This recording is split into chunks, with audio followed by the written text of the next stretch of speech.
Let's pray. Father, I want to thank you for, and that time, your presence. Thank you for the previous teachings and lives that you have touched with them. Thank you for turning around our lives. Lord, we're here again for another teaching. We're asking that your word will have free course in us. You will teach every one of us and give us understanding of your way. And at the end, we'll be blessed. Thank you, blessed Father. Jesus' mighty name that we prayed. Amen. Yeah, welcome to today's teaching. We'll continue our series on Redefining Prosperity the Bible way. Today we're taking the last on that series. It's going to be on covetousness of faith. Covetousness of faith. So let's start by looking at the book of Luke chapter 12. Luke 12:13. He said, and one of the company said unto him, Master, speak to my brother, that he divide the inheritance with me. Now, before this very particular verse, there was a discussion going on from verse 1. And in that discussion, Jesus was teaching the people, the Bible called it multitude. He said innumerable people in verse 1. Jesus was teaching them about who we should fear as Christians. That we should not fear people who can kill the body, but they cannot kill the spirit. That the person we should fear is a person that can kill both spirit, both soul and the body. He was also talking about when we come before magistrate, we should not be weary or afraid or what to say, that we should be at peace, that the Holy Spirit is going to give us what to say at that time. And a couple of things he said in that teaching from the preceding verses. Now suddenly, in verse 13, a man came in and said here, let's see again what the request of that man was. He said, and one of the company said unto him, Master, speak to my brother, that he divide the inheritance with me. If you look at the thing I've said earlier, talking about who we should fear, not to be afraid or what to say when they bring up before magistrate and all of that, you see that it has no relevance with what this man is asking here. He wasn't asking questions about what Jesus was teaching. That's to say, he wasn't even interested in what Jesus was teaching. His interest was on this same problem that he wanted Jesus to solve for him. So all that Jesus was saying was not his problem. All that Jesus was saying was not interested in him. He was just waiting for maybe a small gap for him to ask his question from Jesus. Possibly maybe Jesus used to give him room to ask questions thereabout. But we know that he interjected and asked this question. Now you see that this question is in variance with what Jesus was teaching. And it means he was not interested, just like the church we have today. A lot of us are not interested in the real gospel. A lot of us come to church because of what we can get from the gospel. A lot come for not having babies. They want God to give them babies. They want God to give them husband, give them wife, give them money, promote them in their places of work. That's why so many of us come. And even at pastors, I've not heard the matter. They too, they give us impression that Christianity is about good life. Christianity is about what we can get from God. You hear people say, I am serving a living God. He's blessing me. That if they see the son of a king, they will see the glory of God in him. Of course, that's correct. When you see the son of a king, we see the glory. But that's not the main reason why Jesus came. If why Jesus came was because of food and good life, then his coming is the reason for his coming is defeated. Because you will see in the world today that people even don't know God are doing well and even better than we that call ourselves Christians. You will also see that most nations that they don't believe in God, they are doing better than those of us that believe in God. So that's what Jesus came for. Then his coming was in vain. He didn't succeed. He failed in his adventure. And may you know that Jesus can fail. So definitely it's we that have gotten wrong the reason why Jesus came and died for us. Christianity is not about good life. It's about Christ's life. Of course, that doesn't mean that God is not interested in taking care of our needs. But that does not mean that's the crux of Christianity. That's the reason why he came. Let's see the next verse, verse 14. He said, and he said unto the man, who made me a judge and a divider over you? You have seen that. So Jesus was like, is it what I came for? We are discussing something very important. You are bringing issue of inheritance here. And note in that place, he said, who made me a judge You know, Jesus teaches so much about justice. So that man must have looked at it that since Jesus teaches about justice, Jesus will be interested in the inheritance or thereabout. And so Jesus is saying that I teach about justice doesn't mean that all I look out for is any small thing that anybody does to anyone, I just come in. That's not why he came. The same way, because you feel Jesus came, and the Bible told us in Acts chapter 10 verse 38 that he went around doing good, healing those that were oppressed of the devil. The likelihood is that you think why Jesus came is to do good. No, that's not the reason why Jesus came. It's just one of those things that accompany the kingdom. The kingdom is why Jesus came, but there are things that can be gotten from the kingdom. Like he said, seek ye first the kingdom of God, and all other things will be added. That all other thing is not the kingdom. They're just the thing, the gifts that the kingdom will give to you. So we get things wrong when we think why Jesus came is about money.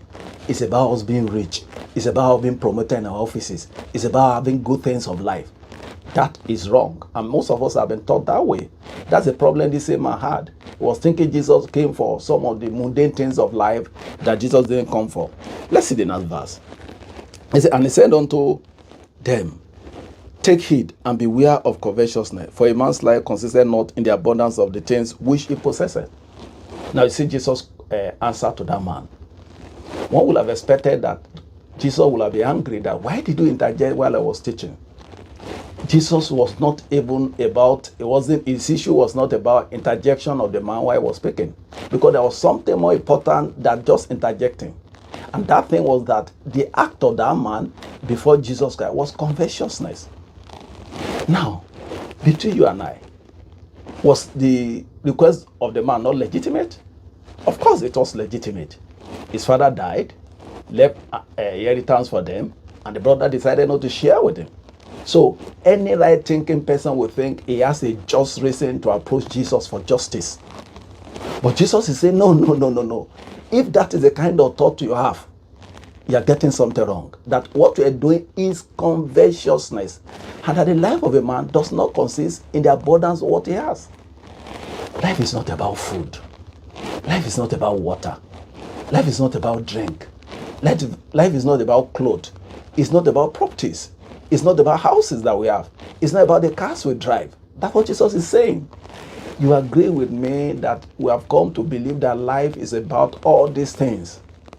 We have thought that except we have these things, then we are not living. We have given so much time to what we can get from Christianity, not the kingdom that Jesus has come to give to us. So, Jesus was warning the man that this thing you are doing amounts to covetousness. Later we are going to look at the real meaning of covetousness. But Jesus was warning the man that life does not consist in the number of cars that we have. It does not consist in the number of houses that were built.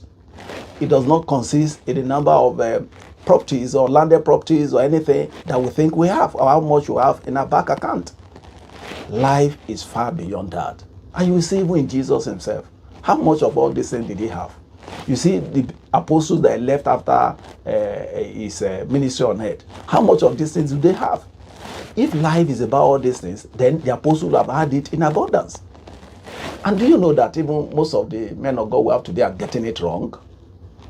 There is this great man of God in Nigeria that God is raising, and he was teaching on Acts chapter 3, and he was saying that when Peter said, silver and gold I have none, as much as I have, I give unto you. That what Peter was saying there is that he has not learned the way of prosperity. That's why he didn't have anything to give to that man. Can you imagine that kind of heresy? That is because Peter didn't have. So where did Peter now have? The Bible ever tell us that after then Peter had so much that he could give to people? Or was it Paul that told us that he knew how to abase, he knew how to abound? So where did he get that kind of teaching from? That the one that have taught us covetousness, subtly they've taught us covetousness, they thought they are giving us Christianity. They made us to feel that life is about possession and mundane things. And that's not Christianity. So Jesus was one of these men said, I won't let this thing pass. That you interjected my discussion or my teaching is not even a big deal here now. There's something bigger than I have to deal with. Let's see what he even said in the next verse. He said, and he spake a parable unto them, saying, the ground of a certain rich man brought forth plentifully. You've seen that.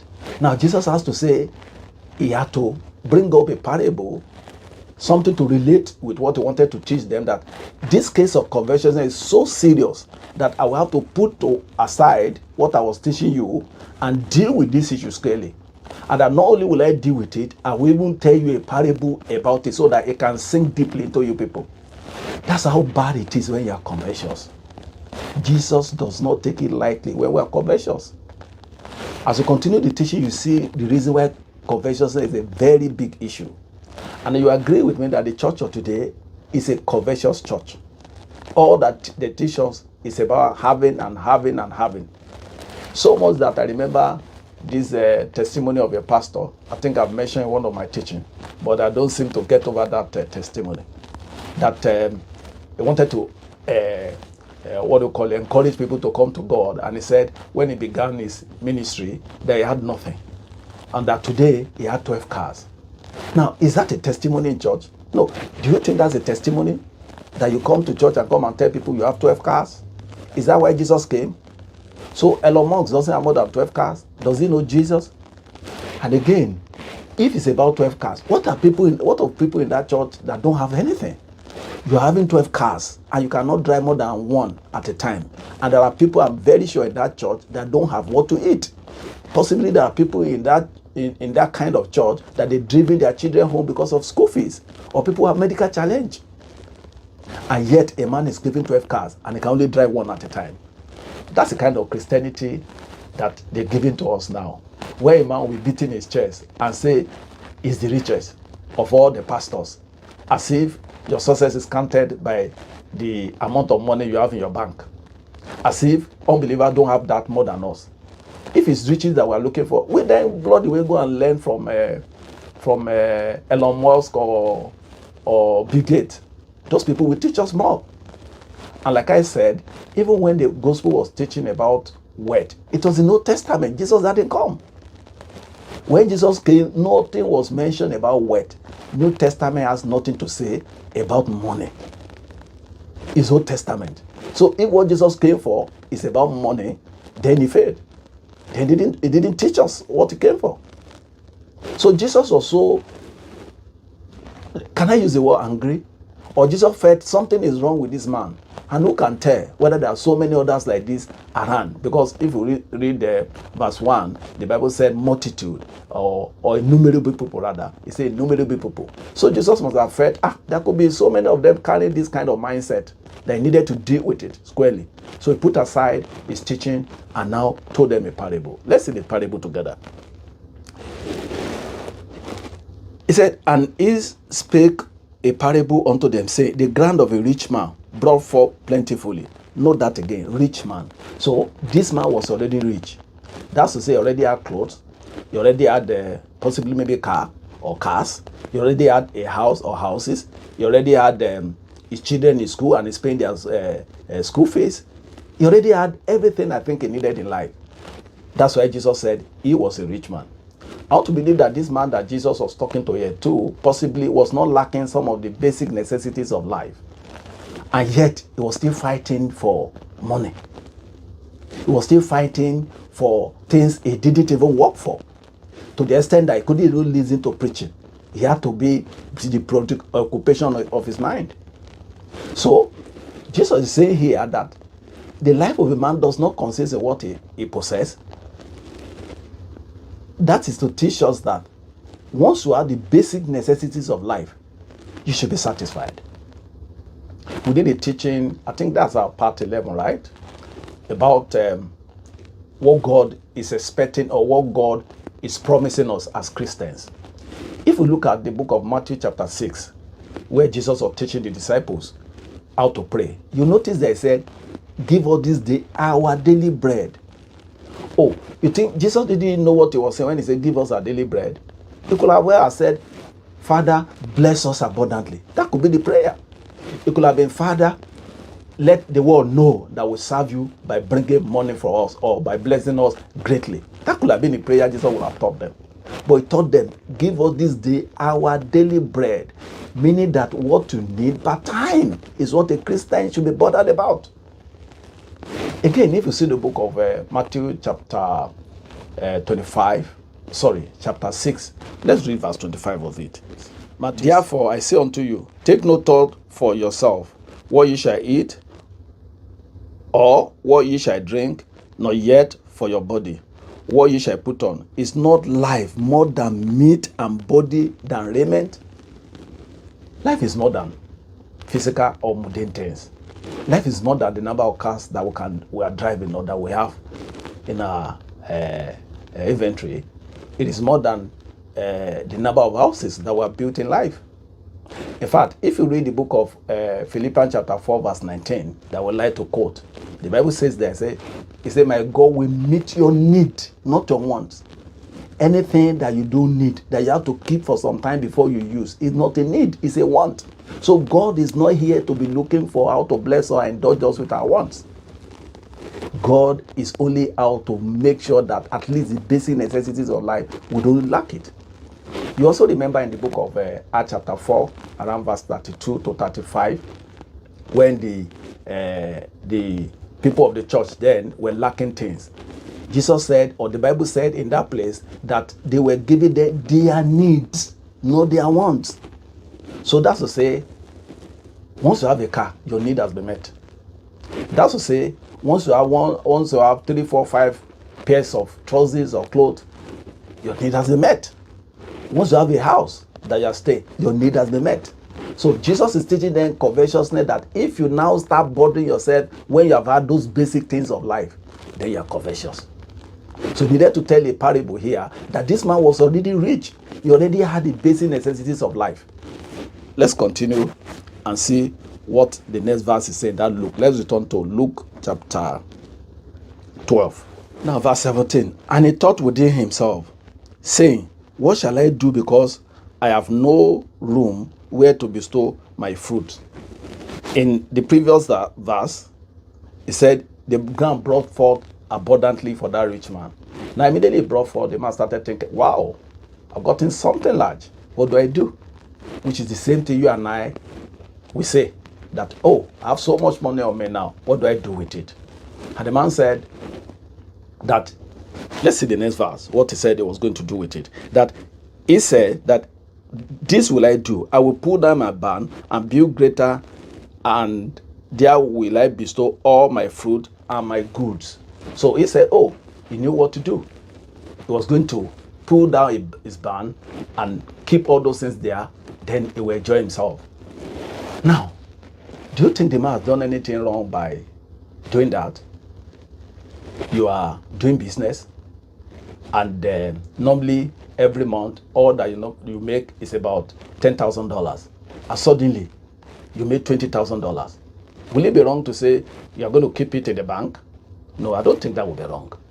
Or will it be wrong to say the excess of $10,000 you have made over the $10,000 you used to make, you want to plunge it back into your business?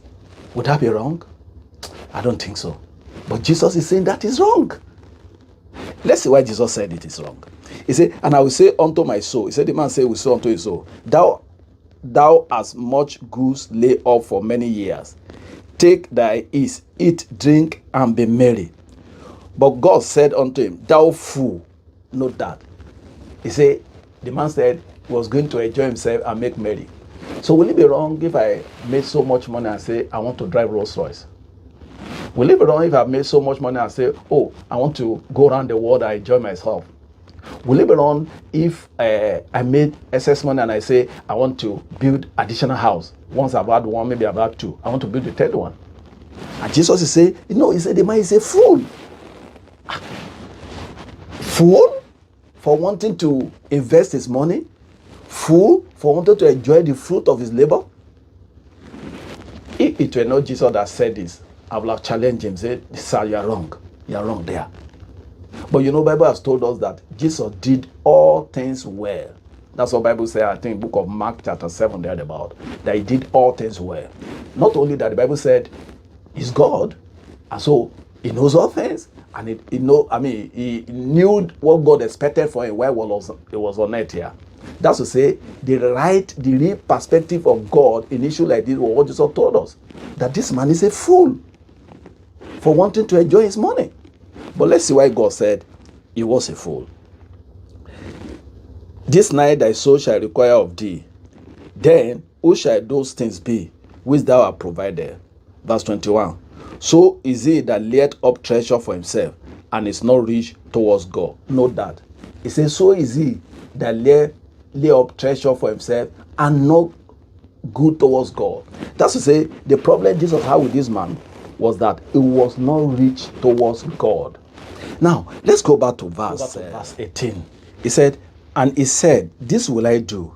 I will pull down my bounds and build greater, and there will I bestow all. Note that, all. All. He didn't say part. He said all. I know. So let's pick that all and go back to verse 21. He says, so is he that laid treasure for himself and is not rich towards God. So the problem Jesus had with this man is, number one, all. Everything that he made, he thought about only himself. He didn't think about God. He didn't think about man. Now, is it that the man didn't have brothers and sisters and cousins and nephews? Is it that the man wasn't going to church and having church members who are in need of something?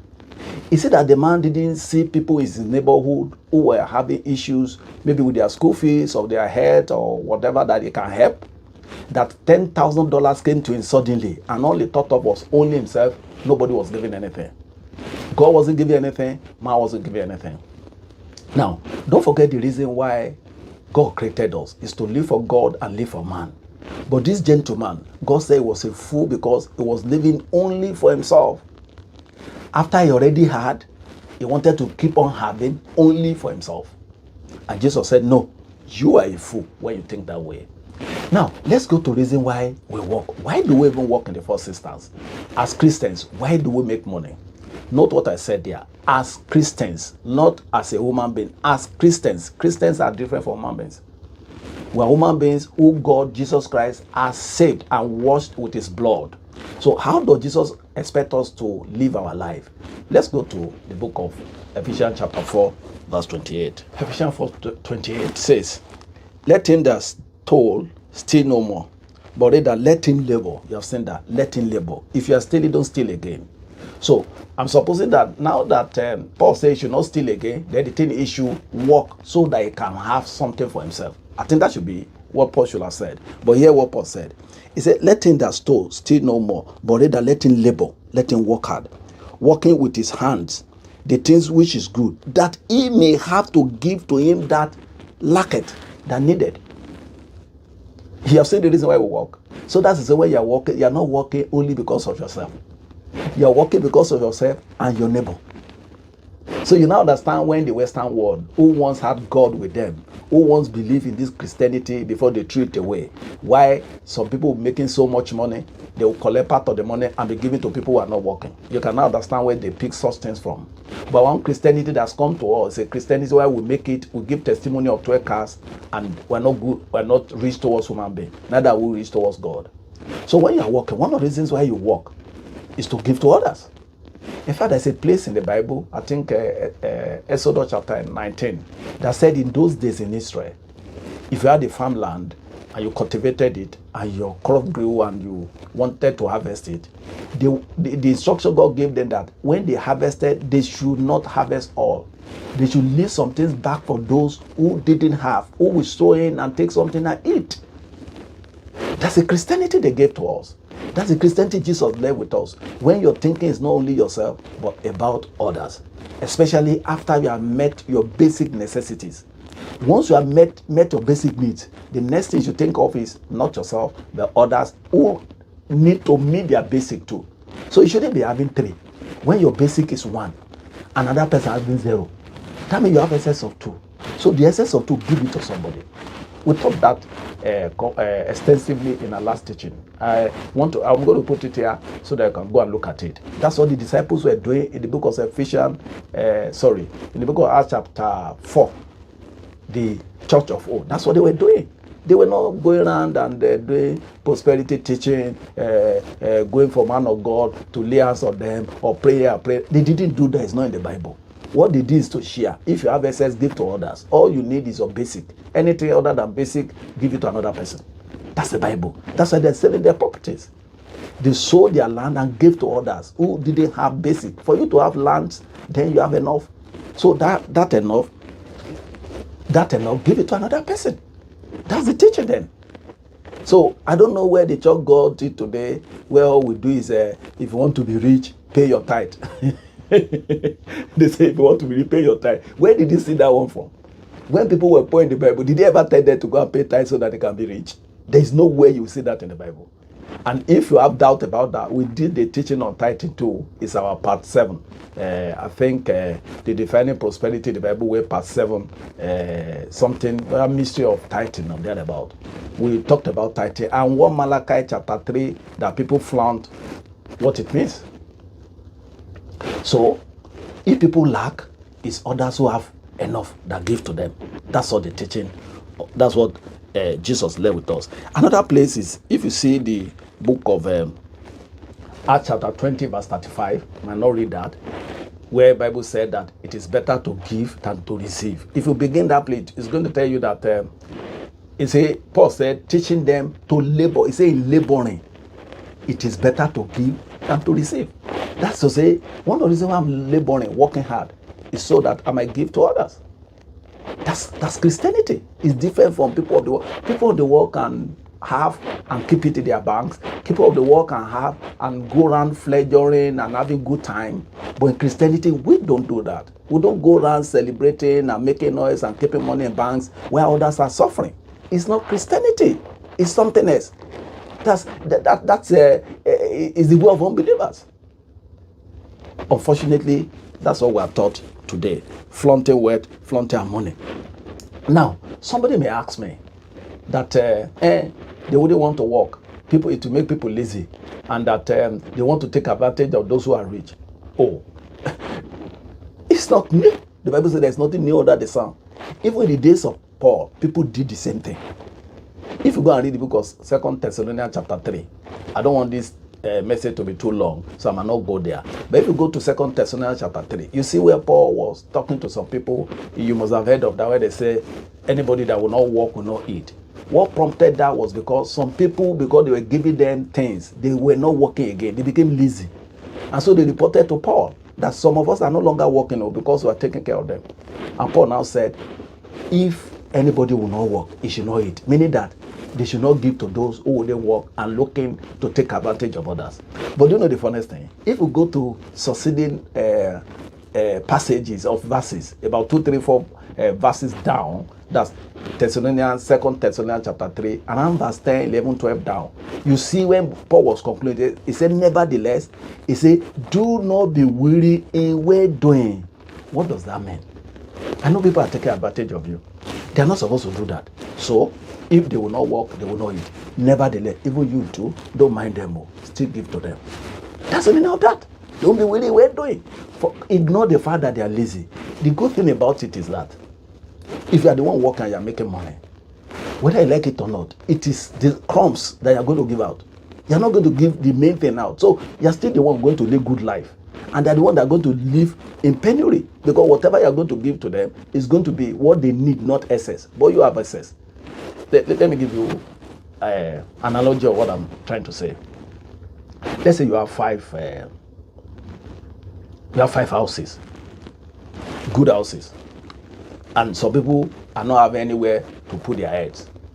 Of course, you can give them one, so that they too have somewhere to lay their heads. But you're giving them only one. You still have 4 to yourself. That's to say, only the basic that they needed is what you are giving to them. So they will not be able to live in luxury like you who have 4. So whether you like it or not, if somebody is taking advantage of you and keeps collecting, he cannot live luxurious life with that. He can only live moderate life, or say basic life of having the necessities of life. He won't be able to live in affluence, but you can still live in affluence. So what he's saying is, still give them. At least let them eat food. Give to them. Don't mind the fact that they are taking advantage of you. Give them food, let them eat. Give them water, let them drink. Give them house, let them stay if you can afford it. Give them a car if you can afford it. But the truth is, they cannot enjoy the thing you will enjoy.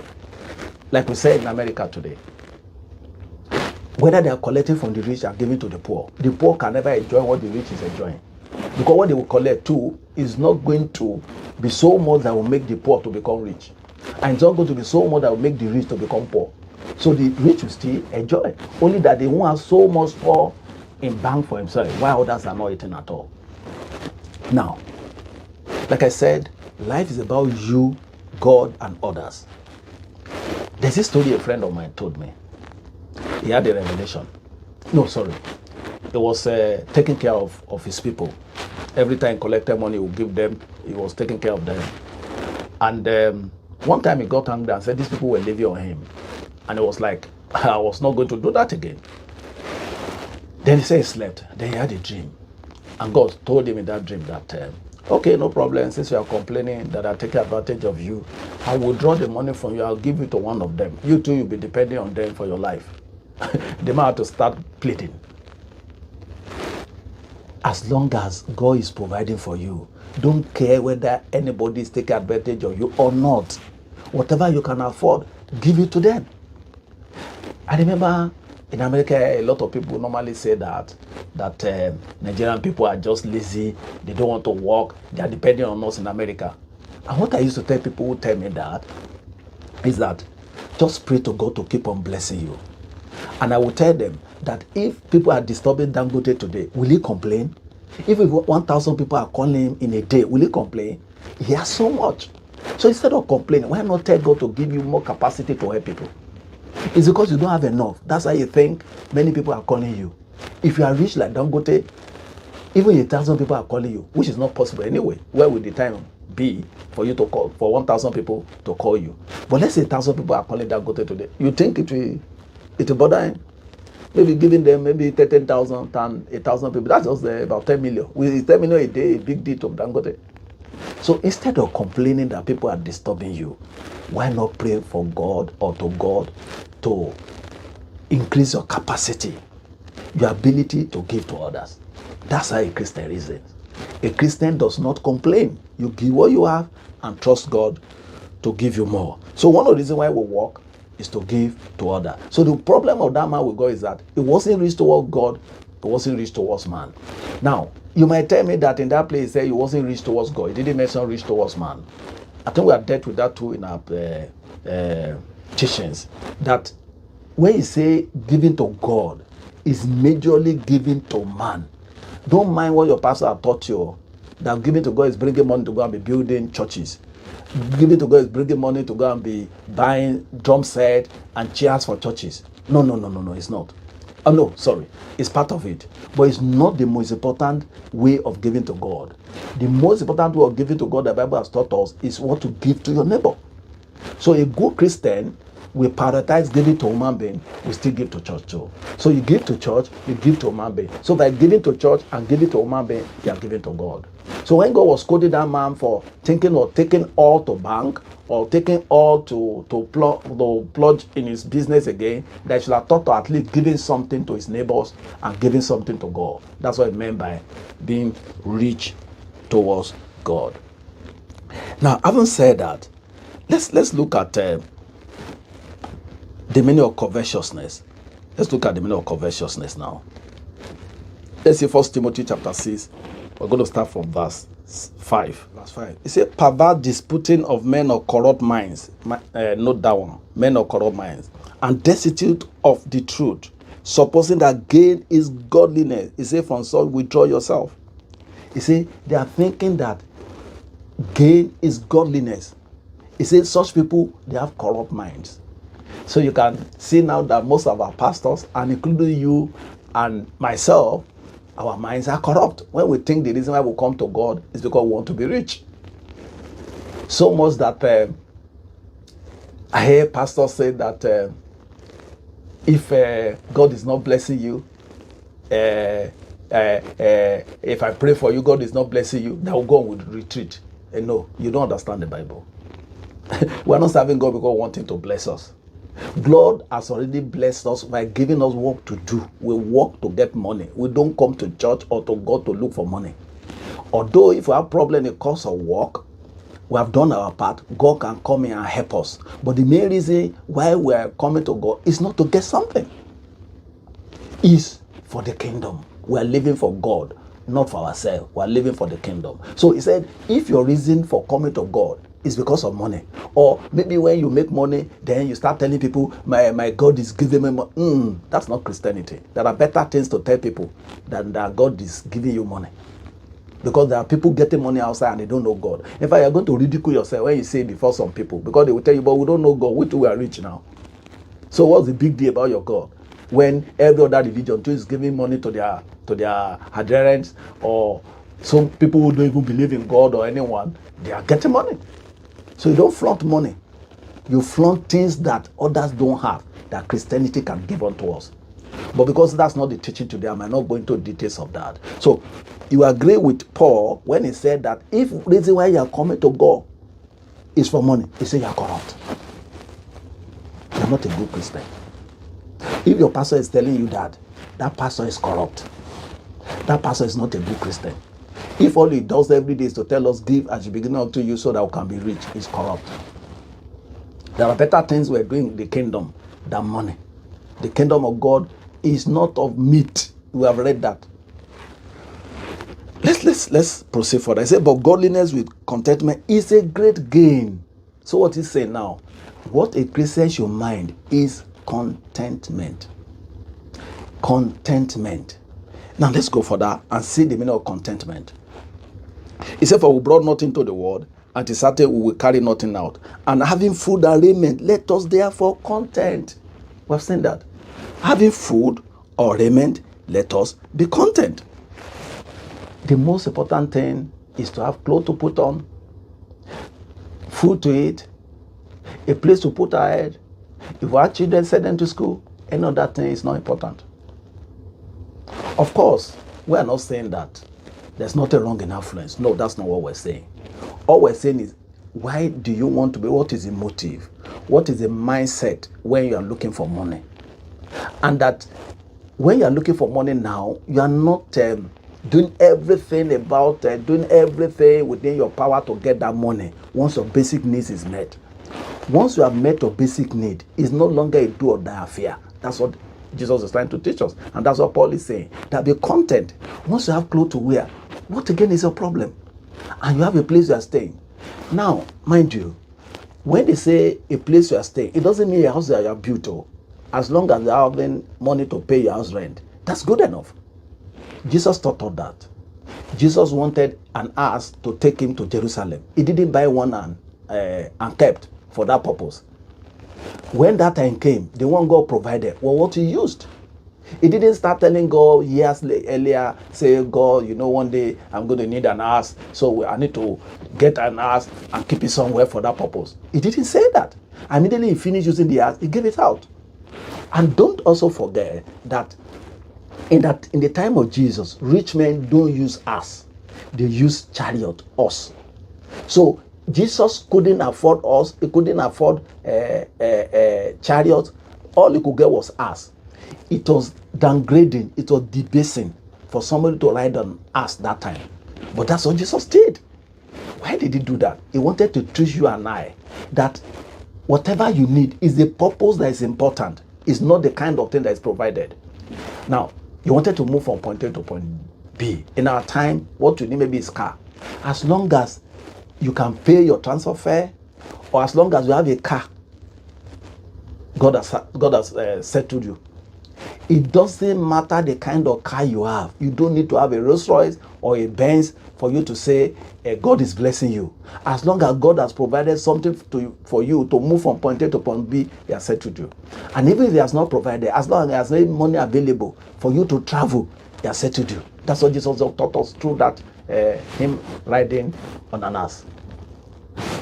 And we have several examples too. And I don't want to go into that, how Jesus even went short of or ran short of money. He was almost stranded, but it can't be stranded. Jesus teaching us that it can never be stranded. You know the story where he said they should go and get a fish in the sea.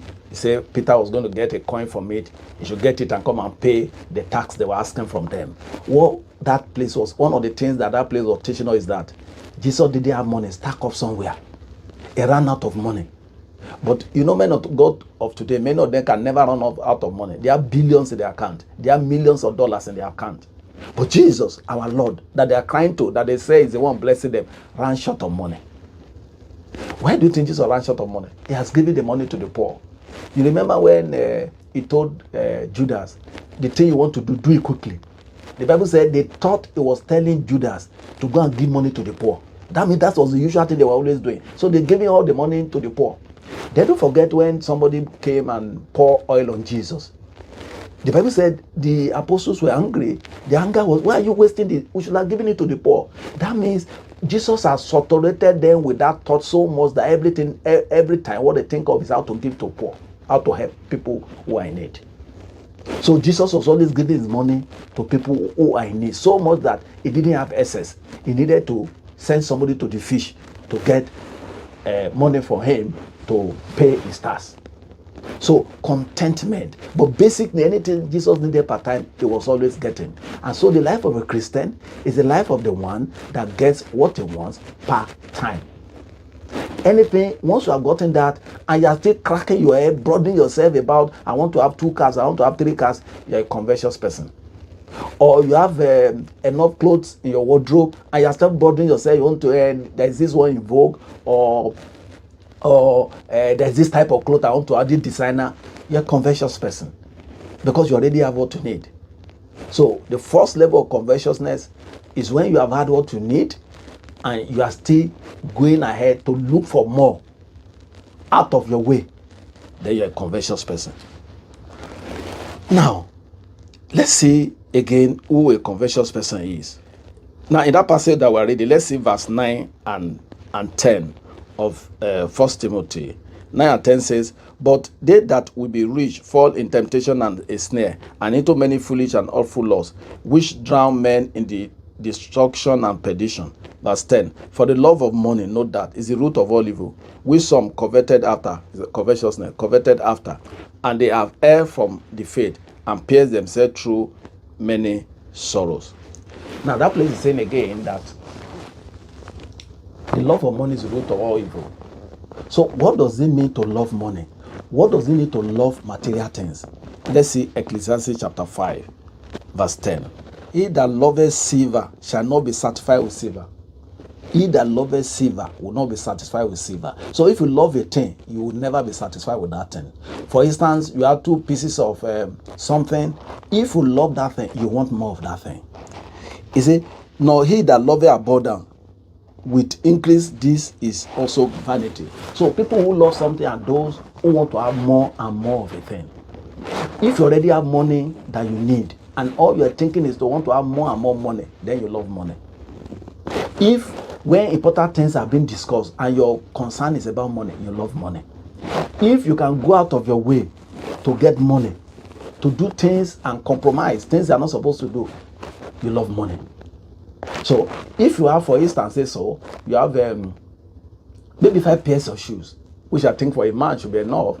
Or okay, let's call it 10. Let's say 10, because some people are fashionista. You have 10 pairs of shoes as a man, and you're still, maybe when you travel, you still see some shoes. Oh, these shoes are good. Or you keep buying more. You love money. You love shoes. You love shoes. That's what they mean by love. He said they will not be satisfied with abundance. They want to have more. He said when you keep looking for increase of something, you love that thing. So when Paul was saying that the love of money, he's saying that when you keep thinking about to make more and more and more, you love money. However, like I said earlier, Jesus is not saying it is wrong to be rich, and we are not saying it is wrong to be rich. We are not saying it is wrong to want to have more of a thing. But what I'm saying is the motive. Why do you want to have that thing? That's what is important. If the reason why you want to have more money is that you want to help people, you have seen needs around, you want to help people, there's nothing wrong with that. But if the reason why you have money is to carry everything and go and dump in one bank account, and why people are suffering around you, then you have a wrong motive about riches and about the kingdom. Let's proceed on what covetousness mean. Let me read what I have here so that I won't miss it. It says, when you have your needs met, basic necessities, food, raiment, a car, house, children's school fees are paid, and you still preoccupy yourself with accumulation of resources for personal use only, you are covetous.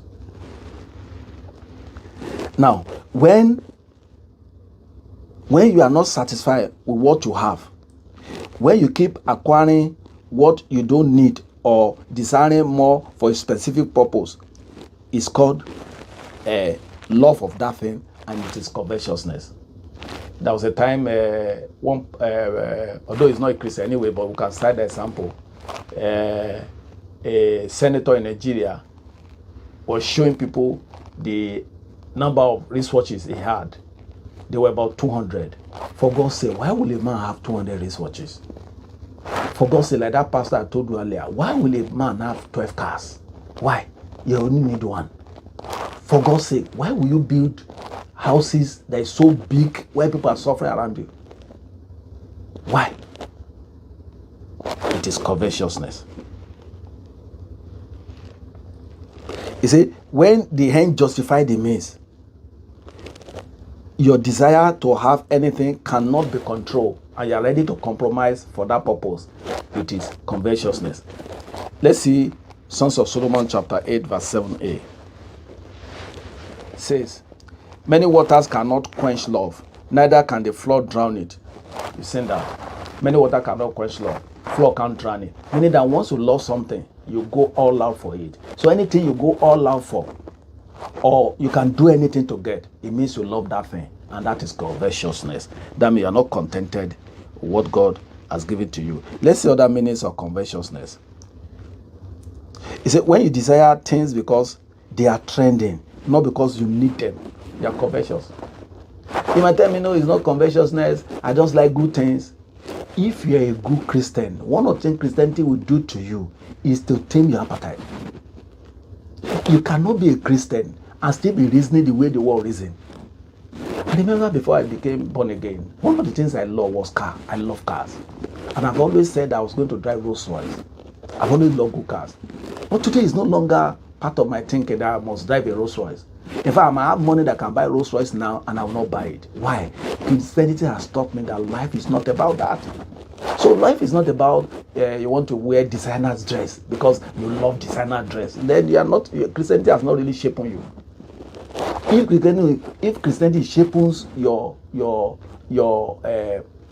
appetite or desires, your passion, there are things you will not even go for again. I can imagine as a Christian now, all I'm thinking of is this car, that house, this clothes, this, that. No, that's not the life of a Christian. The life of a Christian is how to live for God and please Him, and how to live for humanity and make mark and make impact in life. That's what the Christian thinks of. It doesn't think of me. The problem of that parable that God said was about that man thinking of him. He's going to go abroad and enjoy himself where people are suffering. Let's see other reasons. When the reason you want more money or strive in life is for wrong motive, I think we have said that. When all you pray about in church is money after your basic needs are already met. You see, most of our churches are guilty of this. Every time we come into church, all we pray about is God bless me. In fact, that thing used to make me angry. That every time we come before God, we don't know any other thing that God bless me. We don't even come to Him to say, Father, we just come to worship you today. Now, how many of you will have a father and every time you go to him, all you ask for is money or what he will give you? The father will get tired of seeing you. We hardly come to church without asking something from God. In fact, we even give Thanksgiving offering. We give God Thanksgiving offering and make a request again. You call it Thanksgiving now, and you are making a request on Thanksgiving. So it's no longer Thanksgiving now. If you are thanking somebody for something, do you now place a request on that thing again? That's how they've taught us wrong thing. So much that everything we do is about blessing. We don't gather before God again just because we want to worship Him. We want to just come and enjoy His presence. Most times we think gathering before God is about money. So if all you do in church and all you pray for is God bless me, in fact you're a pagan. The Bible said that in the book of Matthew chapter 6, you're a pagan. If all you are worrying about is what I'm going to eat, what I'm going to drink, it's paganism. And your basic need has been met. And I've defined basic need for you. Once you have met your basic need, why should you be crying to God about bless me, bless me? Personally, I can't remember when last I told God to give me money or bring something for me. Why should I ask Him that? My wife has a car she's driving. I have a car that I am driving. I don't have a house of myself, but the house where I'm staying, I'm paying the rent. Where my wife is staying in Nigeria, I'm paying the rent. My children are going to school, I'm paying their school fees. So what a day will I be asking for God now? Why should I tell God bless me? Now, please, let's look at it together. So if I'm to ask God now, bless me, what am I asking for it for? Oh, I want to have two cars because I can drive 2 cars at a time. Oh, I want to give another car to my wife so that she can keep one in the garage unused. Why am I asking for blessing? But if I'm working and my work brings more money, that's a different thing entirely. But my mindset now will not be going to God every day and asking Him to be blessing me. I rather tell God, make me a better Christian. Better Christian. Or I rather go to God and worship Him and appreciate Him for who He is and thank Him for making me a Christian and giving me sounded and good time. Rather than every time I go to Him is, Father, bless me, oh, bless me, oh. Now, another thing that is conventional is when we are always asking beyond the capacity and competence that we are built. I live in America and I've seen this one so much. For instance, you are working somewhere with a degree, and that place that you are working is a place good enough for your degree. And every day you still come to God and ask Him to bless you. Bless you for what? You have a degree. God has made sure you got a job commensurate to your degree, or what? So what are you asking for God to bless you for? I really don't get it. Okay, maybe one of the jobs people do here is nursing. You are a nurse and you have gotten a job as a nurse. So what are you asking God to bless you for? Especially in America here, where you don't pay school fees for children from elementary, for high school, only in college that you pay school fees. So what are you asking God to bless you for? You are covetous. Because you don't need what you're asking for. We'll go down, we see more of it. So some of the prayer we are praying is what God was telling that man. That man was covetous. Not because it wasn't legitimate for him to ask for inheritance from his brother. No, it was legitimate. The same way you say, what is wrong in me praying to God to give me more? But what was wrong to that man asking for what belonged to him? After all, the brother had died and the father left the things for them. And somebody is now cornering everything. Wouldn't want the brother to have his own share. So what was wrong in that? Jesus was going as far as telling us a parable because of that. It's because they are taught you wrongly. That's why you have not seen anything wrong in you having a job that is picking your bill, and the competence you have developed, that job has satisfied it, and here you're asking God to bless you. The best you can ask God for is for you to go and acquire more competence and now ask God to bless you commensurate with the competence that you have built. But once your competence and skill has been satisfied to compensation that you are getting, you don't ask God for more. You don't ask God for more. Okay, let me give you another instance. Maybe when I was in the military, let's say as a lieutenant colonel, let's say 3 years, my 3rd year on lieutenant colonel, and before you become a colonel, it takes 5 years. So I become a lieutenant colonel. Army is paying me regularly. And every day I go to God and I say, bless me. Bless me what now? It should jump me from lieutenant colonel to colonel when I've not reached 5 years. Bless me what? What blessing am I asking for? The money they are paying me, they are giving me a house, I'm having food to eat, my children are going to school, all of that, we are meeting that. What am I asking for blessing for? Am I not saying that God cannot bless us in that? Yes, He can still bless us. But what I'm saying, it will not be the preoccupation of your life to be asking God for give me, when your needs have been met. Once in a while, you can mention it to God, Father, bless me, bless the work of my hand. And do you know, even the God that I know, the little God that I know, you don't need to pray for blessing for God to bless you. Oh, wow. Today is not that teaching. But the truth is that because we are not being taught the true Christianity, we now think that a son needs to be talking to the father for the father to provide food for him. My children don't care where I get money from. All they know is that it's time for breakfast, it's time for lunch, it's time for dinner, Daddy should provide. They don't care where I get the money from. The same way Christians is not supposed to bother where food is coming from. That's what Jesus taught us in the book of Matthew chapter 6. That we should not worry about what we worry about. It's because they taught you covetousness. That's why you're getting worried. It's because you have not learned the true Christianity. That's why you think that every time it's about bless me. It is covetousness, some of the things we're asking for. And in fact, Jesus called it idolatry in another part in Matthew chapter 6. Now, another thing is, when all the messages you love to listen to or love to attend is about blessings. There are some of us, like me now, some of the teachings I've done more than 20 teachings. There is none of them where I've talked about blessing. Am I against blessing? No. Do I need blessing? Yes. I need at least some of the things I'm doing, I need money to do them. But for now, this is what God wants me to teach, and that's what I'm teaching. It doesn't mean I don't believe in teaching. I mean in blessing. And it doesn't mean that as I'm teaching now, that people listening to me will not be blessed by hearing me. I mean, blessed financially or otherwise, or God solving their problem. The Bible says, He said, while Jesus was teaching, He said the power of God was present to heal. So anywhere the word of God is, there's power to make things happen. Not until I pronounce blessing on you.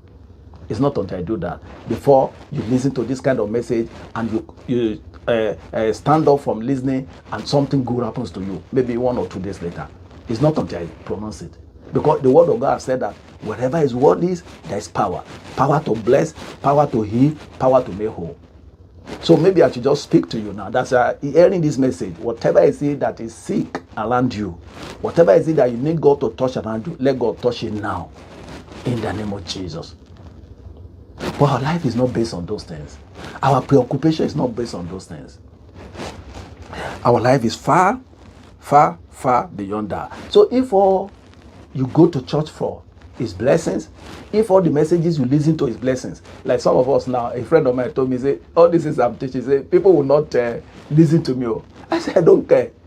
The one who sent me didn't tell me that people must listen to me. All he told me is start putting these things in the internet. On the internet. And I know at the right time, it's the power of God that brings men for messages. I know at the right time, God knows how to bring my own audience to me. But if He doesn't bring it, He didn't tell me that when I start teaching, He will bring audience or there must be audience. All He said is, go and start teaching. And I'm teaching. I'm obeying Him. That's how the life of a Christian is. And He meets my needs. Now, if you too as a pastor, all you teach about, you like teaching about, is about blessing, you are covetous. You are covetous. Life is not about that. The life of a man does not consist in the abundance of what he possesses. When you have and accumulate without sharing, that's the problem with that parable. It was accumulating, it wasn't sharing. That's covetousness. That would be wrong. Now, when you stack up money in the bank and people are suffering around you, that's covetousness. In fact, that's not only covetousness. That's beyond covetousness. So another reason is when you stack up money in the bank and people are suffering around you. Like I said, we did a teaching on the practice of the apostles in Acts chapter 4, verse 32 to 35. That when people had excess, they give to others. Once your basic need is met, anything additional you have is meant for people who don't have around you. It's after you have satisfied people who don't have around you that you now can keep excess.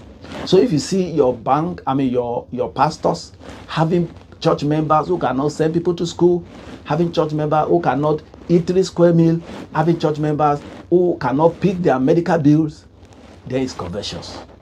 It's the Bible, not me. It's covetous.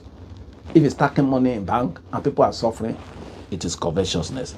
Now, what is wrong about covetousness? Let's just rattle through this. 1, it is idolatry. Covetousness is equal to idolatry. Let's see book of Colossians 3:5.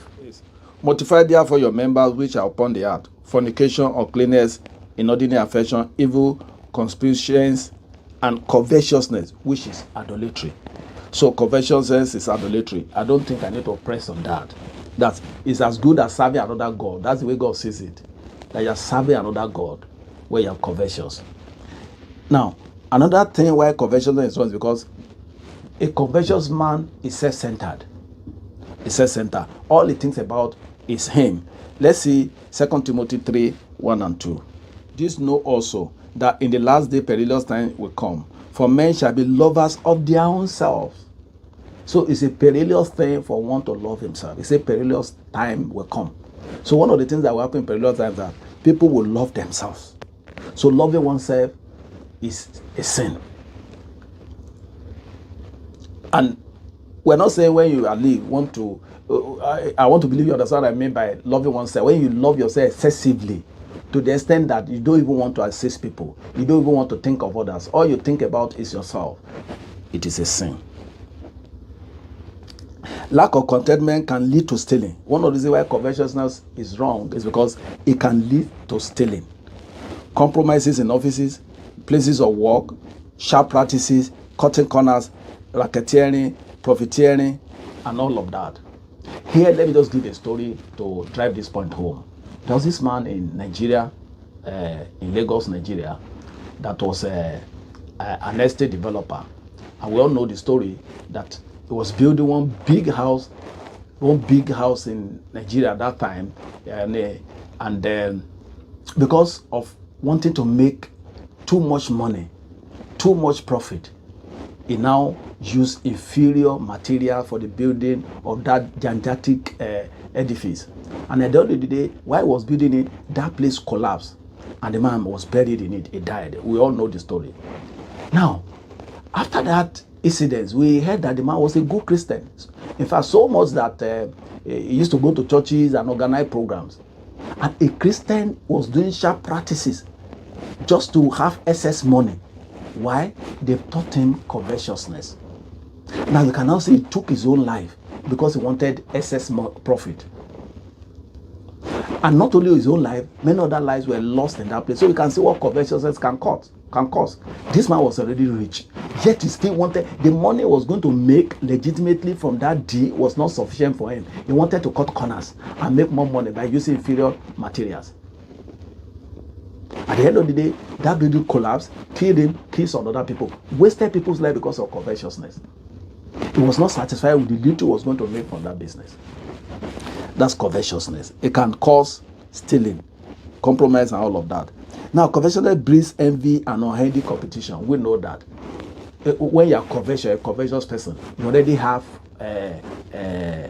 your own shoes, you already have your own clothes, you already have your own car, already have your own house. And you're thinking of somebody who has two houses.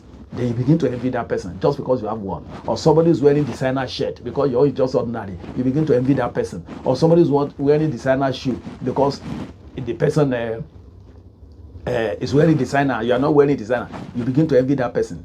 Once you are covetous, you will envy people. And we know what envy can cause.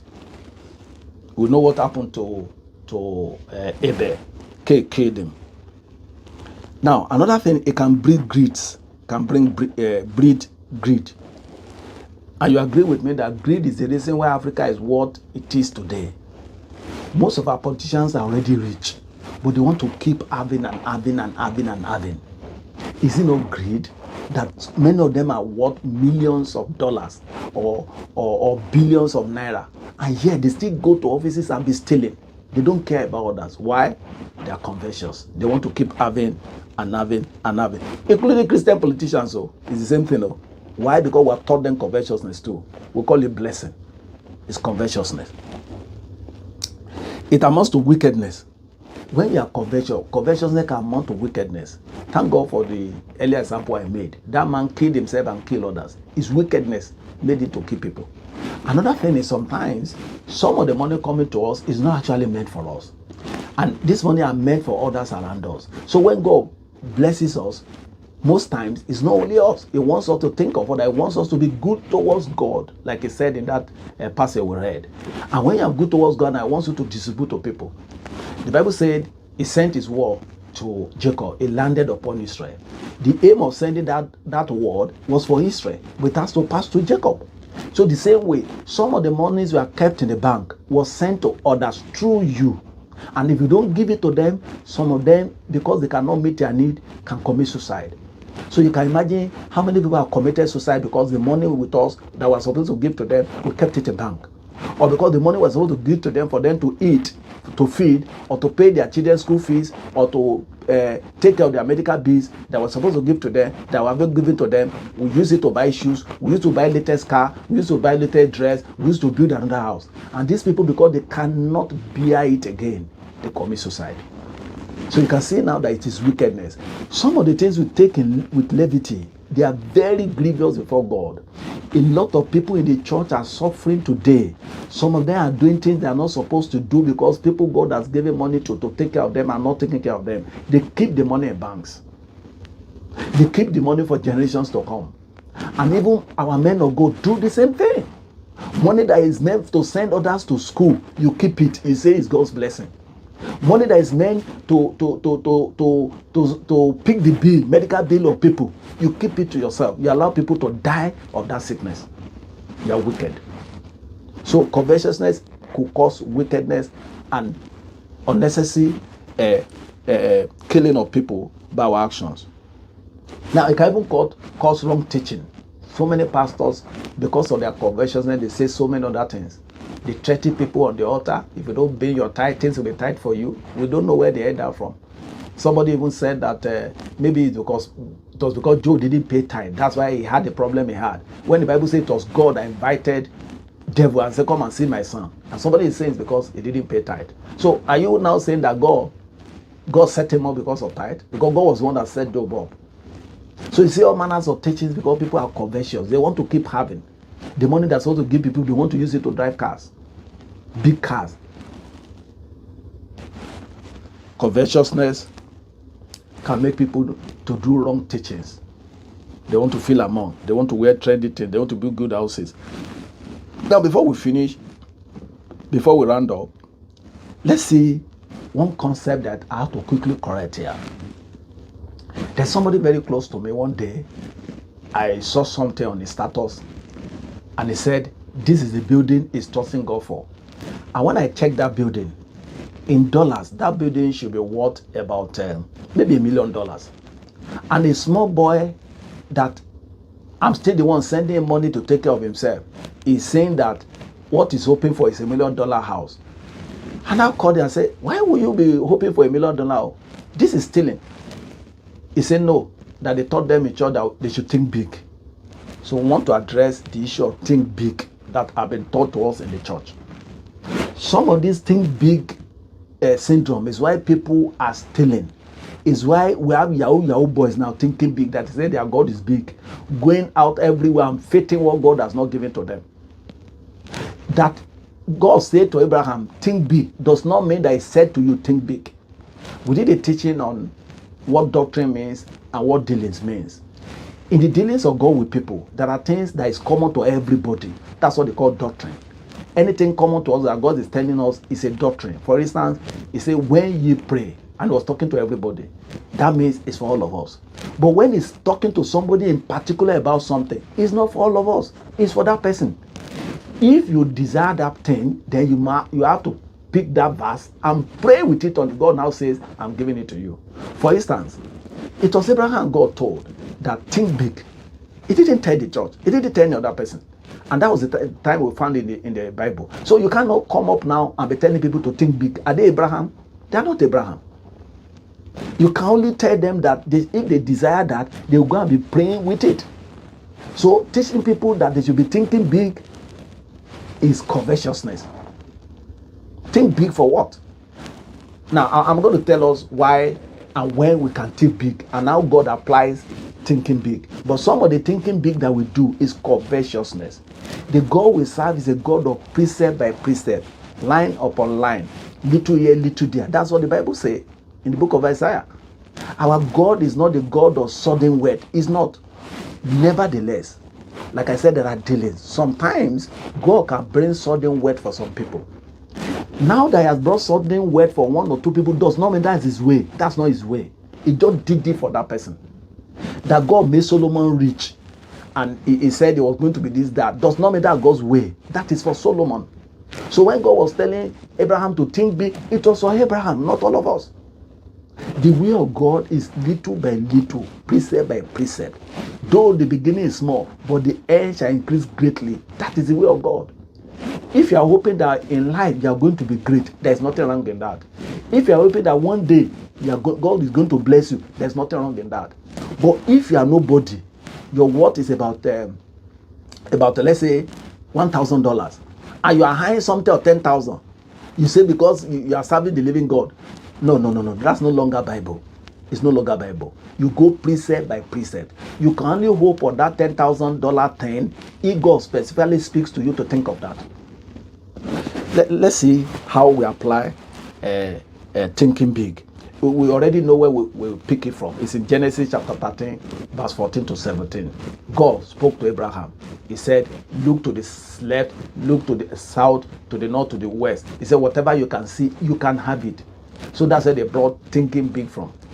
Now, let me give us the instances where that is applicable. One, I said, God was the one that told him to think big in accordance with the kingdom purpose. There was a kingdom purpose that God wanted to accomplish, and he told Abraham to think big. He never told that to Isaac or to Jacob. He's dealing with everybody is different. We are unique in ourselves before God. So what he's doing with A is not what he's going to do with B. But there's always a general way he deals with everybody. Anything that God does that is general to everybody, you can lay claim to it. But if it's something he's doing for one or two people specifically for whatever reason, then you cannot lay claim to it. This thing was given to Abraham, not all of us. So, if God hasn't given you that revelation, you cannot think big. I know somebody God told and said, son, start thinking big. Start thinking big. Now, that kind of person can start thinking big. Now, the essence of that is God is expecting, sometimes you cannot get what you cannot think. Now that God wants to bless you, he wants you to think big so that whatever you can see is what to get. He can tell you that. Or sometimes he tells you to start thinking big because he wants you to prepare for great things. He wants you to prepare for greatness. For instance, I'm teaching now, and God is telling me that he's going to bring me before kings. Then, one of the reasons why he's telling me is because I can internalize that. I start reasoning like that. Two, I can prepare myself on how to receive kings, how to behave among kings. I can now start developing some skills and competence, how to speak when I'm before kings. I can now start developing competence on some things that we need when I stand before kings. That's the reason why he does that. He doesn't do that just because he just wants to tell you something. It's preparing you for the future. And that's what God did with Abraham. Now, another reason why God can do that is maybe you need something and your faith can't carry it. Or you need something and there are levels of that thing, there are grades of that thing. And because you don't have big faith, you are thinking of maybe one lower grade. And God is thinking of giving you a greater grade than you are thinking. He can tell you to think big. He can say that. For instance, let me give you a personal example. When I wanted to get married, I was thinking of how I was going to get money. Had a few friends, so I was thinking I was going to get money from them. Based on the money I sat and calculated I was going to get from people I know and the money I work for myself. I now made my plans. But every time I went to pray, not like I told you earlier, not praying about wedding. No, I wasn't telling God come and sponsor my. I wasn't telling him that. There was time for that. Once in a while I can say that. But on my own, anytime I went to pray, I would be hearing in my spirit that think big, think big, think big, think big. Why? He knew that my faith was not carrying the kind of thing he wanted to do. He knew that by the people, the circle of friends I had then, he was going to do something bigger than that circle. So he was telling me to think big. So thinking big is a means of telling us that he wanted to do something great and that we should start reasoning that way. It's not that does not now mean that every time I want to do something and I start thinking big. No, that was specific for that time. If he wants me to think big again another time, he will tell me again. It doesn't mean every time I have to start thinking big. I have to think according to what I have, according to what God has put in my hand. Or maybe there's a big breakthrough that God is bringing your way. And you're not expecting it. God can appear to you that for so reason to think big. Let me give us this example that we understand it. There's something God did for me when I was in Nigeria. I will put it in a Naira, Nigeria currency. I needed money. And I spoke to God about it. And that money was 3 million naira. And I said, God, I needed 3 million. And I was convinced in my spirit that I has answered my prayers. Then one day, I was listening to Pastor A. Adeboye, and he was talking about God and said, God is big, God can do this, God can do that. Immediately, something spoke to me in my heart that if God is big, then I should turn the 3 million to 5 million. 3 million that I didn't know how to get. He said I should turn it to 5 million. It was a foolish thing to do. And I said, okay, God, you're owing me 5 million. It's no longer 3 million. I think that first time I said 3 million was around February. Now, the time that I was saying 5 million was around April. Then later again, maybe around July, I was listening to the same Pastor Adeboye was teaching on something again. He was talking again about how great God is and what he can do. And something he spoke, okay, God is great, 10 million. And I said, I needed 10 million. This is July. Money that I needed since February, that didn't come in February, March, April, May, June, July. I was again going up. But do you know by around October, 2 months to the end of the year, I didn't steal money, I didn't do anything. From that, people dashing me money. By December, from October of that year till December, I got 10.4 million naira. So that's the kind of thing that God meant when he said we should think big. So thinking big can be for a particular purpose. You want to acquire something and your faith doesn't carry it. God can tell you to think big so they can get a better version, a better grade of that thing. Or he has a purpose for your life. And there are things he wants to do with your life. He can tell you to think big so that you can prepare yourself for the future. You can start acquiring skills and competence for what he wants to do with your life. He can tell you like that. But ordinarily, you don't just come up and say, think big, think big. And I've also said that there is nothing wrong again that if you start thinking that in the future, you are going to be a great man, no problem about that. You can start hoping. But nevertheless, you don't expect it to come suddenly, precept by precept. But if it pleases God, it can bring it suddenly. But it's not now meant for you that you have $10,000 with you and you're hoping for something or $20,000 when God has not told you he's going to do it for you. You're going to make a very big mistake. And personally, that has happened to me before, where I was expecting something from God and I was just giving my life to Christ then. God didn't do it. And he sent a friend to me that, did I promise you? That was the question he said to me. That, did he promise me? So why was I making noise about it? So some of the things you have in your mind, did God promise you? This will lead me to the difference between faith and covetousness as a random. Now, people are making mistakes and confusing faith with covetousness. So you start really then thinking of things that is out of their means and call it faith. No, faith does not make you covetous. Now, there are two ways to faith. One, most of the faith you see it in the Bible are things that God has promised individuals. They now start hoping and getting it. That's faith. For instance, God told Abraham he was going to give him a child. That's why Abraham could believe. So he can now start faithing the fact that he was going to have a child because God already spoke it. God already told him. You see the book of Acts, I think chapter 7 or 8, I'm not too sure. Moses already knew he was going to be the one to lead the people of Israel out of captivity. So he can start faithing that. He already knew right from, that's why he even killed somebody. He killed somebody thinking that was the way God was going to do it. So you can start faithing that way. God already told David he was going to be king. He didn't become king until 13 years later. You can start faithing that. So most of the faith you see in the Bible, they are based on what God has told individuals. Is it Isaac? You remember in book of Genesis chapter 26, God already promised them that he was going to bless him if he stayed in that land. Is it Jacob? God already told him when he's going to Laban's house that, don't worry, as you're going to come back with word. He can faith that. So many examples in the Bible. Most of the examples we see in the Bible were based on promises God has made to the people. You now start faithing it. That's why they say, substance of things hold forth. The substance of that, God has spoken it. You cannot just open carelessly and say, because this, you are going to be this. No. You have to faith it based on what God has said. That is faith. Now, that's what I call trust.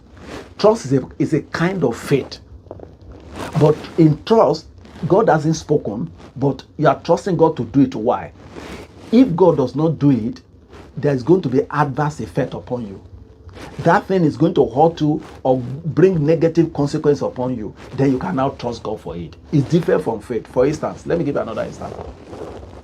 If Abraham didn't have child, and God has not spoken to him that he was going to have child, and he started faithing that he was going to have child, and God didn't make that promise to him. If God didn't give him at the end, there's not going to be any consequence that I don't have a child. There's no big deal not having a child. So you cannot use trust for that. You can only use trust for what will bring negative effect on you. Let me give us a typical example of that. Okay, let me use myself for example. I'm here in America. I'm supposed to be giving paper to stay here. I have the paper to stay here, but there's a paper they call green card. I need that green card to be able to move around and come in at will. Now, when I was coming here, I didn't just come here. I was praying and God said, come to America. So because he was the one that told me come to America, it is sure that he's going to give me paper. So when people were making noise that time that Trump was going to stop people from getting paper, it didn't bother me. Why? God has spoken to me. Two, even if he has not spoken to me, I can faith it. I mean, I can trust God. Why? Because if they don't give me paper, that means they're going to be driving me back to Nigeria. So that means there is consequence, there is negative consequence on me for that. Then I can trust God for that. Or let's say you're in school. You don't have the school fees. And they say at the end of the time you don't pay, they're going to drive you away. You can trust God for that. You don't need faith for that because there's going to be negative consequence if you don't pay the school fees. You can trust God for that. So those are the two kinds of faith. Faith, the real faith where God has to talk to you, then the real trust. So you don't just trust God for what does not have negative consequence. That's what I'm saying. You don't trust God for what he has not promised you and that thing does not have negative consequence. For instance, again, another instance, like that my brother that said he wanted to have a house that is worth $1 million.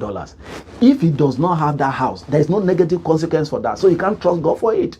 You can only trust God for that or have faith for that if he has promised you. So that's the difference between faith and trust. But trust too is a form of faith, but it's different in the real faith that God has to speak to you for you to believe on the thing. Maybe you go to war. You know God doesn't need to tell you that I'm going to bring you back from the war. Because if he doesn't bring you back, you're going to die there. So you can trust God for that without faith. You can be sure that God will bring you back by trusting in him for that. Because if he does not do that, you're going to die. That is trust. It doesn't need to speak. But anything that will not have negative effect on you, you must let God speak to you in particular for you to faith it. If you have not spoken to you in particular, then start praying until you have conviction in your spirit that I was going to do that for you. The money example that I gave, 3 million to 5 million to 10 million. If God hadn't brought that, it was not going to have negative effect on me. So I can't just come up now and say, God, 2 million, you must give me, from 3 million, give me 5 million. No, I can't just trust God for that. He had to speak that to me in particular. But let's assume I needed 5 million for something. And that thing, if it does not happen, there's going to be negative consequence. Then I can trust him that he will do it because he won't want me to fall into anything negative. That's how it works. So I will give us this example of our personal experience with God. When I was in the military, there's something they call secondment, where they send their officers to United Nations in America. And a friend of mine told me about it. And I felt, why shouldn't I enjoy that? After all, God has been telling me how much he loved me, how much he could do for me, all of that. And I say, I must go for secondment. I started praying. When I was not getting that, I went and did 3 days. I locked up myself. I was praying. While I was praying, God spoke to me. And these are what he told me. He said, one, son, why do you want to go to the UN? He said, do you need 2 cars that I've not given you? And as at that time, I have a car that my wife was driving. I was going for an operation that I will not be around, so I didn't need a car for myself. So only 1 car was needed, and we had 1 car my wife was driving. And so God was wondering, why did you want to go to UN when all you need now is a car? Why are you looking for money? He asked me again. He said, the house that the military has provided for you, have they driven you out of it? I said, no, sir. So why are you looking for money? But this happened to me personally. In fact, when he started saying that, that was the end of that prayer. I know if you have not been grounded, you start saying what is wrong in being blessed. But as far as God is concerned, that's covetousness. All that I need per time, I needed that time per time, I already had them. Why was I bothering for money? Why was I praying and doing 3 days fasting because I wanted to go to UN? What was the motive for wanting to go to UN? Because I wanted money. That is covetousness. That is no longer faith. If God wants me to go to UN, he will speak to me. and say, son, I will take you to UN. I can start faithing it now. I can start praying towards it. But as long as I'm not hungry, why should I specifically tell God I must go to UN when I'm not lacking anything? Even if I must tell God like that, it will not be do or die affair that I want to do 3 days for. Maybe I'll just mention it 1 or 2 times. Say, Father, I wouldn't mind to go to UN too. This is how things work in this kingdom. I don't know what a pastor has taught you. They must have taught you something otherwise. But I'm telling you, this is the kingdom. Anything other than that is covetousness. Jesus came to give us our basic needs. That does not mean that if we have more than basic needs, is bothered. But it doesn't want it to be our concern. Thing we ponder about every time, every hour. And it doesn't want us to now be thinking of more money because we want to satisfy our appetite, or we just wanted to spoil ourselves. Not because we are thinking of others, not because we want to be good to His kingdom, not because we want to be good to people around us. On that note, I am going to draw the curtain here. Please, some of the things we teach in the church today before God is covetousness. I was privileged to know the mind of God that time because I could hear Him. Maybe if it were somebody who could not hear God, he wouldn't even know that God was angry, that was praying for United Nations mission. In fact, when I got home, my wife was like, if it were him, she would have, if it were her, she would have answered God when God asked those questions. Why? Because she hadn't grown as much as I've grown. And I know maybe if it were you too, you will answer God. But that is the truth. I had a house where He gave me, though I have not built my own house. Until today, I have not built any house. But I will never go to God and tell Him to go and build a house for me. If He feels I need a house, He will give me. And if He feels I need a house, He will bless me in the day that I will go and build one house. But I won't be bothering my head about building a house as long as I have money to pay for whatever. Then if I think I need more house, then I should go and develop more competence and get job that is commensurate to my competence, that will pay me enough for me to have sufficient to build a house. But to be disturbing God for already meeting my needs, and the competence I have here in America, they are paying me commensurate to that, and be bothering Him to come and be bring money because I want to build a house. That's covetousness. It is my prayer that if you're a covetous person, God will deliver you from it in Jesus' name. And God will deliver our generation, our churches from covetousness. Thank you, and God bless.